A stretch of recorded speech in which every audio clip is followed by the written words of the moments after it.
On the morning of January 18th, 2016, Spokane Valley Sheriff's deputies responded to a frantic 911 call. Dwayne Thurman, a part-time sheriff's deputy himself, told dispatchers that he had just shot his wife. His story was simple, almost rehearsed. It was an accident. According to him, Brenda was sitting on the couch with her iPad while he was handling her .380 Glock pistol. He claimed he thought the chamber was empty when he pulled the trigger, but the gun fired, striking Brenda in the chest. Brenda Thurman was only 40 years old, a counsellor at the local VA hospital. By the time deputies arrived, she was dead on the living room floor. Dwayne sobbed, insisting he hadn't meant to kill her, that it was a terrible mistake. But for Brenda's children, Gabby and Michael, those words rang hollow. To them, this wasn't an accident. This was the culmination of years of tension, control, and, as they later claimed, infidelity. The initial investigation seemed shockingly casual. Detectives logged the death as a likely accident, barely pushing for deeper forensic testing. Yes, Brenda's gun was collected. Yes, residue samples were taken from her hand. But those samples sat in evidence untested. Her iPad, which might have proven or disproven Dwayne's version of events, was never even checked. Almost immediately, suspicion grew that Brenda's death was being handled lightly because of Dwayne's connections in law enforcement. The timing made things even stranger. Just days after Brenda's death, another tragedy struck the Spokane Fifth Hospital community. A week after Brenda's sudden death, Spokane was hit with another tragedy. On January 25, 2016, Dr. John Marshall, Chief of Surgery at the VA hospital, went out for his usual morning jog and never came home. His wife, Susan, immediately knew something was wrong. John was disciplined to the bone, Marine-trained, Army-trained, the kind of man who lived by routine. If he said he'd be home after a run, he'd be home. But that morning, his car stayed parked at the YMCA, his wallet and phone left behind in his locker. The only thing missing was him. Police launched a search along the Spokane River, which bordered John's jogging route. They walked the trails, scanned the banks, even dragged parts of the water. But when night fell, they had nothing. Then, the next morning, a worker downtown spotted something floating in the current.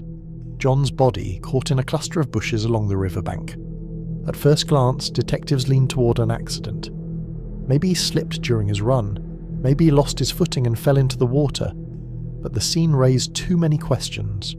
John was still fully clothed, running jacket zipped, gloves and shoes in place. His iPod Nano, still in his pocket with wired headphones attached, turned on without issue. The liquid damage indicator was clear, as if it had never even touched water. If John had really been tumbling in the rapids for more than 24 hours, that little device should have been fried.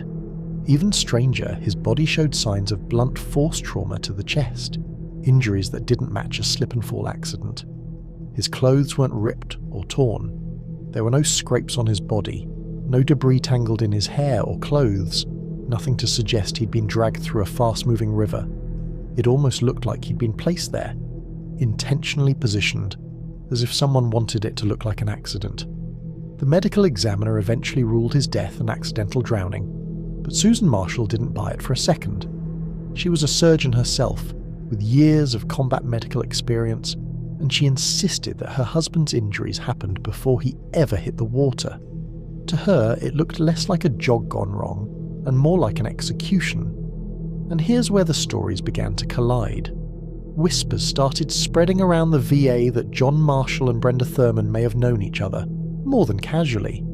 Some co-workers claimed they'd seen the two bump into each other often in the halls, maybe even carrying on a quiet affair. If that rumour was true, then within a single week both halves of that alleged relationship were dead. Accidents, or something much darker? For Spokane police, both deaths were closed cases. Tragic accidents, nothing criminal. But for the families left behind, that explanation was unacceptable. Susan Marshall, John's widow, wasn't just grieving. She was furious. She knew her husband, knew his routine, and she knew how careful he was. She also knew enough medicine to recognize that the injuries on his body didn't line up with an accidental fall. So, when law enforcement shrugged and told her there was nothing more to be done, she decided to dig on her own. Susan hired a private investigator named Ted Pulver, a former cop who had no problem questioning the official story. Pulver immediately noticed things that didn't add up. John's iPod Nano, for example. Perfectly dry, still playing music, after supposedly sitting in a whirlpool for 24 hours. Impossible. His clothes, completely intact. His body, barely a scratch on it. Pulver concluded that John hadn't drowned by accident. He'd been ambushed, killed, and then placed in the water later to make it look like he slipped. Pulver even had a theory. John had been waterboarded.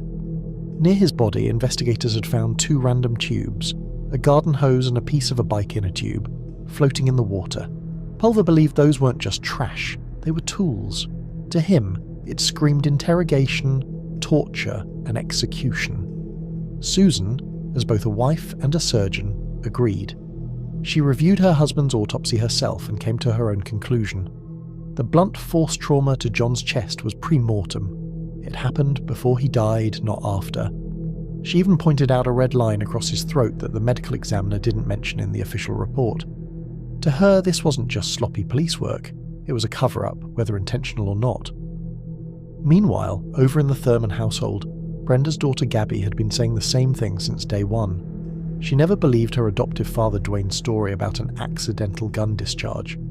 She'd heard the shot, rushed downstairs and found her mother bleeding on the kitchen floor, while Dwayne stood there, doing nothing. Gabby tried CPR, begged her father to help, but in her heart she knew this wasn't an accident. 2 grieving women connected by tragedy now found themselves asking the same chilling question. Could Brenda Thurman and John Marshall's deaths be linked? And if they were, who wanted them both gone? Despite investigators first ruling Brenda's death an accident, her family and Susan Marshall refused to accept it, filing a civil lawsuit that not only blocked Dwayne from inheriting Brenda's pension, but also forced long-delayed forensic testing of her teal Glock. When the weapon was finally examined after 16 months, it was found to be in perfect working order, destroying Dwayne's claim of a malfunction. How long were you home before the gun went off? 20, 30 minutes. What were you doing just before it went off? I just started to break it down.